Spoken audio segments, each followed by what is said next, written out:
Queridos irmãos e irmãs, os relacionamentos familiares podem nos proporcionar algumas das experiências mais recompensadoras, porém desafiadoras que podemos ter. Muitos de nós já tivemos algum tipo de desentendimento em nossa família.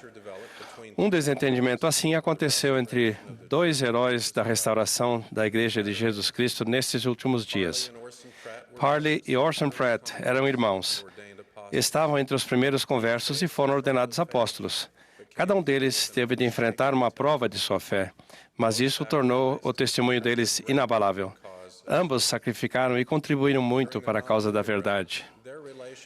Durante a época de Nauvoo, a relação entre eles se tornou hostil, até culminar em um confronto intenso e público em 1846. Eles se distanciaram profundamente um do outro por um longo período. Parley foi quem inicialmente escreveu a Orson para resolver a questão, mas Orson não respondeu. Parley desistiu, sentindo que a comunicação entre eles nunca mais seria retomada, a não ser que Orson tomasse a iniciativa. Vários anos depois, em março de 1853, Orson soube de um projeto da publicação de um livro sobre os descendentes de William Pratt, o primeiro antepassado americano dos irmãos. Orson começou a chorar como uma criança ao vislumbrar essa valiosa coletânea da história da família. Seu coração foi tocado e ele estava decidido a se entender com seu irmão novamente. Orson escreveu para Parley: "Meu querido irmão, não há ninguém entre todos os descendentes de nosso antepassado, Tenente William Pratt, que tenha um interesse tão profundo na pesquisa de seus descendentes quanto nós." Orson foi um dos primeiros a entender que os membros da igreja têm a obrigação de pesquisar e compilar a história da família para realizar as ordenanças vicárias pelos antepassados. A carta prosseguia: "Sabemos que a mão do Deus de nossos pais pousa sobre essa questão. Peço perdão por ter sido tão negligente em escrever para você. Espero que me perdoe." Apesar de seu testemunho inabalável, foi o amor deles pelos antepassados que contribuiu para eliminar a distância, curar a ferida e buscar e oferecer perdão. Quando Deus nos orienta a fazer algo, Ele costuma ter muitos propósitos em mente. O trabalho de templo e história da família não beneficia apenas os mortos, mas abençoa também os vivos. Para Orson e Parley, esse trabalho uniu o coração deles. O trabalho de templo e história da família proporcionou o poder para curar aquilo que precisava ser curado. Sendo membros da igreja, temos a responsabilidade divinamente atribuída de buscar nossos antepassados e compilar as histórias de nossa família. É muito mais do que um passatempo que promovemos, pois as ordenanças de salvação são necessárias a todos os filhos de Deus. Devemos identificar quem são nossos antepassados que faleceram sem receber as ordenanças de salvação. Podemos realizar nos templos as ordenanças pelos mortos, e nossos antepassados podem escolher aceitar as ordenanças. Também somos incentivados a ajudar os membros da ala e da estaca com os nomes de seus familiares. É realmente emocionante saber que, por meio do trabalho do templo e história da família, podemos ajudar a redimir os mortos. Mas, ao nos envolvermos no trabalho do templo e história da família, também reivindicamos as bênçãos de cura prometidas pelos profetas e apóstolos. Essas bênçãos também são extremamente maravilhosas devido à sua abrangência, especificidade e consequência na mortalidade. As bênçãos incluem mais entendimento a respeito do Salvador e de seu sacrifício expiatório, maior influência do Espírito Santo para receber força e orientação para a nossa vida, mais fé, de modo que a conversão ao Salvador se torna mais profunda e duradoura, mais capacidade e motivação para aprender e se arrepender, devido ao entendimento de quem somos, de onde viemos e uma visão mais clara de para onde iremos. Maior influência refinadora, santificadora e moderadora em nosso coração. Mais alegria por meio de uma capacidade aumentada de sentir o amor do Senhor. Mais bênçãos para a família, independentemente de nossa situação familiar atual, passada ou futura, ou das imperfeições da nossa árvore familiar. Mais amor e gratidão pelos antepassados e pelos parentes que estão vivos, para que não mais nos sintamos sozinhos. Maior poder para discernir o que precisa de cura e, assim, com a ajuda do Senhor, servir ao próximo. Maior proteção contra as tentações e contra a crescente influência do adversário. E mais ajuda para curar os corações tribulados, partidos ou ansiosos e cicatrizar os que estavam feridos. Se você vem orando por qualquer uma dessas bênçãos, faça o trabalho de templo e história da família. Ao fazê-lo, suas orações serão respondidas. Quando ordenanças são realizadas em favor de pessoas falecidas, os filhos de Deus na terra são curados. Não é de se surpreender que o presidente Russell M. Nelson, em sua primeira mensagem como presidente da igreja, tenha declarado: sua adoração no templo e seu serviço por seus antepassados lá vão abençoá-lo com mais paz e revelação pessoal e vão fortalecer seu compromisso de permanecer no caminho do convênio. Um profeta da antiguidade também previu bênçãos tanto para os vivos quanto para os mortos. Um mensageiro celestial mostrou a Ezequiel a visão de um templo com água jorrando de dentro. Foi dito a Ezequiel: estas águas brotam e descem a campina e entram no Mar Morto e sararão as águas. E acontecerá que toda criatura vivente que nadar por onde quer que entrarem estes dois ribeiros viverá e sararão.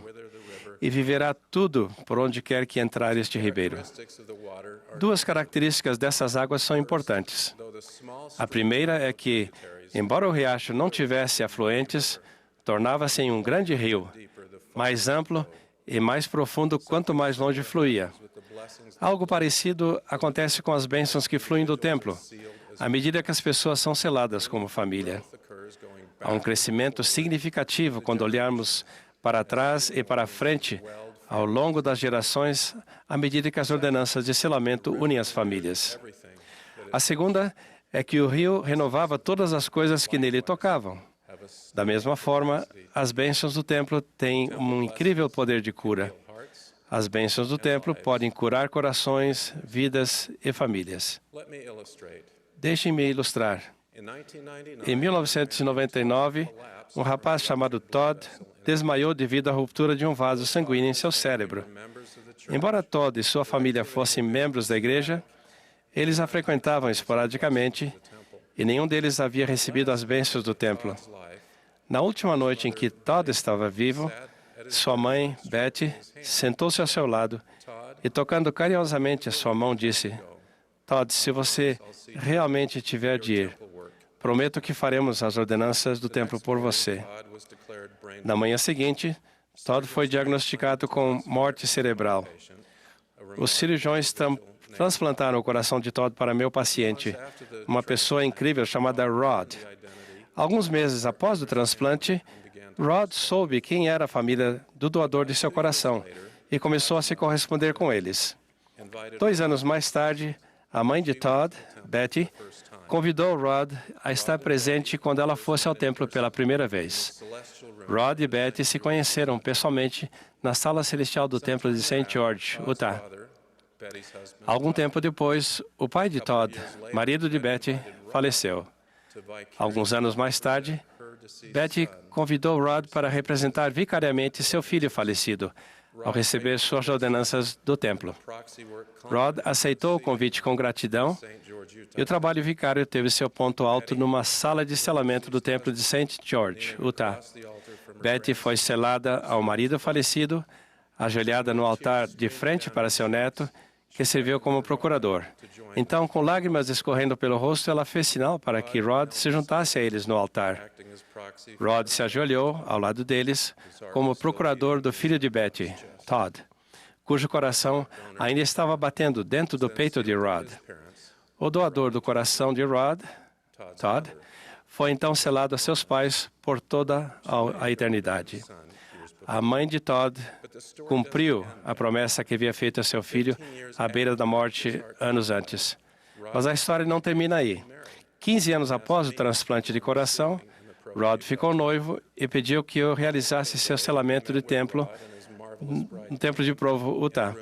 No dia do casamento, eu me reuni com Rod e sua maravilhosa esposa, Kim, em uma sala ao lado da sala de selamento, onde os familiares e amigos próximos estavam esperando. Após conversar brevemente com Rod e Kim, quis saber se eles tinham alguma pergunta. Rod respondeu, sim, a família de meu doador está aqui, gostaria muito de conhecê-lo. Surpreso, eu perguntei, quer dizer que eles estão aqui neste momento? Rod respondeu, sim. Dei um passo para o lado e chamei a família que estava na sala de selamento. Betty, sua filha e seu genro vieram. Rod cumprimentou Betty com um abraço, agradeceu-lhe por ter vindo, então me apresentou a ela. Ele falou, Betty, esse é o Elder Renland. Ele foi o médico que cuidou do coração de seu filho por tantos anos. Ela atravessou a sala e me abraçou. E durante os minutos que se seguiram, houve abraços e lágrimas de alegria por todo lado. Após nos recompormos, fomos para a sala de selamento, onde Rod e Kim foram selados para esta vida e para toda a eternidade.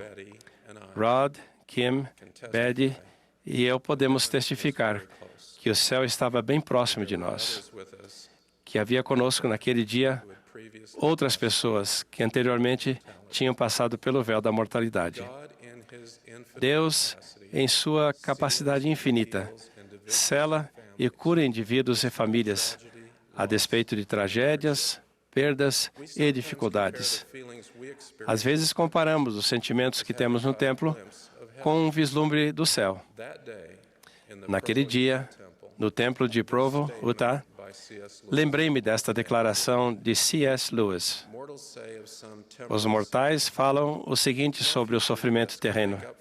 Nenhuma felicidade futura pode compensar essas coisas, sem saber que os céus, uma vez alcançados, agirão de trás para frente, transformando até mesmo a agonia em glória.